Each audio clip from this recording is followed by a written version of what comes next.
Hey guys, welcome to MobTac Series Rewind with Matt. Today we'll be looking at the Halo series. Wait. No, not you. Get out of here, Halo Wars. FPSs only. We will be going in order of the in-game timeline because who the fuck puts a game out in order anymore? Oh, Halo came out 10 years ago? I'm gonna make a prequel game. Hell, they jammed another game in the middle of Halo 2. Anyway, the first game was Halo Rach, where your character, Noble 6, and the rest of the Noble team must defend the planet of Reach from the Covenant. 6 versus millions, that's even odds, right? I mean, it's not like you don't know what's going to happen at the end, because you've already played 4 of the games for this one. As Noble team fights off the Covenant, they find Dr. Catherine Halsey, the creator of the Spartan 2s and the Meow Meow armor. I know it's Mjolnir.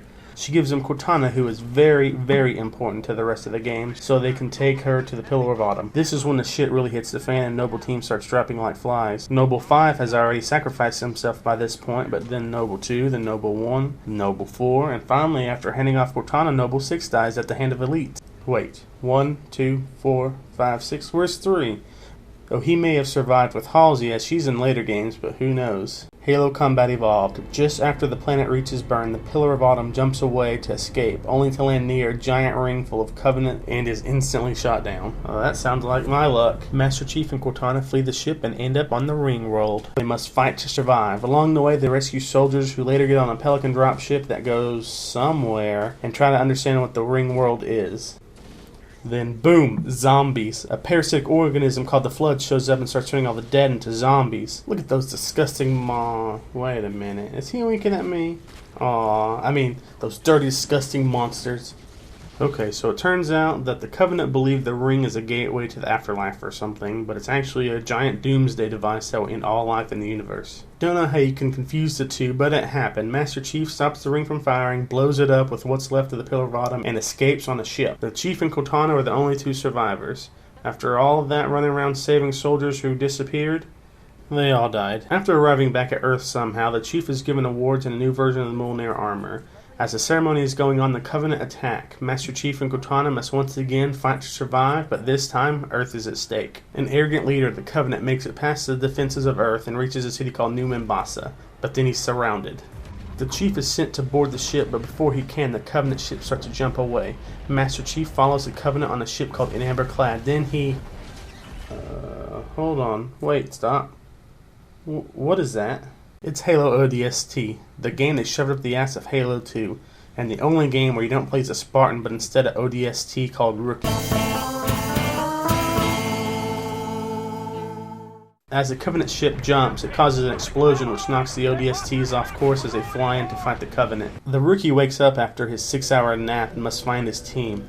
After sneaking around and finding clues to what happened to his team, he eventually reconnects with them, and wait a minute. Was a hell of a night. Is that everyone's favorite captain? No, not him. No, not him either. I don't even know who that is. It's Nathan Fullen, who played Captain Reynolds in Joss Whedon's Firefly. Awesome. Oh, anyway, Ricky finds his team, an engineer, then they fly away in a Covenant dropship.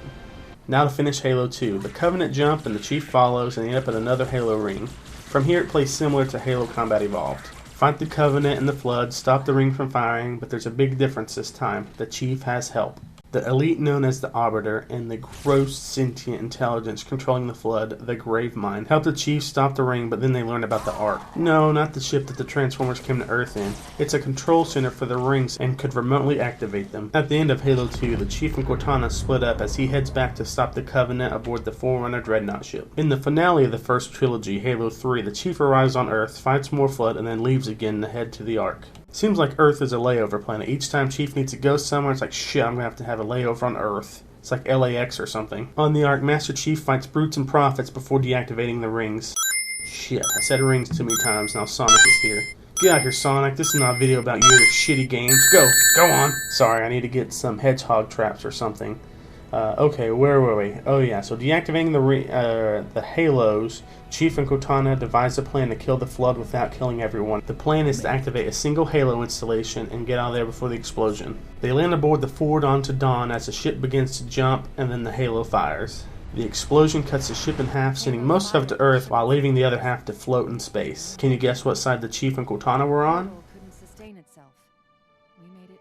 That's right, the one left floating in the deep emptiness of space. The Chief enters a cryotube to freeze himself into a chief sickle to await rescue. And finally, the most recent Halo game, Halo 4. After being rudely waken up by the Covenant, the Chief and Cortana leave the ship and end up on a Forerunner world called Requiem. While bumbling about, they wake up a pissed off Forerunner that calls himself the Didact. He hates humanity for whatever reason and tries to kill the Chief. The Chief escapes only to find that the Didact attracted a ship called Infinity, which gets attacked and crash lands. Seems like every ship he gets near goes up in flames. As he heads towards the ship, he learns a lot of shit that happened in the past, like the Human Forerunner War, the Flood killing almost everything, and the activation of the Halos that restarted the universe. The Didact soldiers, the Prometheans, are immune to the Flood because they are a mix of flesh and technology, and they can't be turned into zombie-like monsters. Running low on Prometheans, the Didact used the Composer to turn humans into more, which means the aliens in Halo 4 are people. The aliens are people!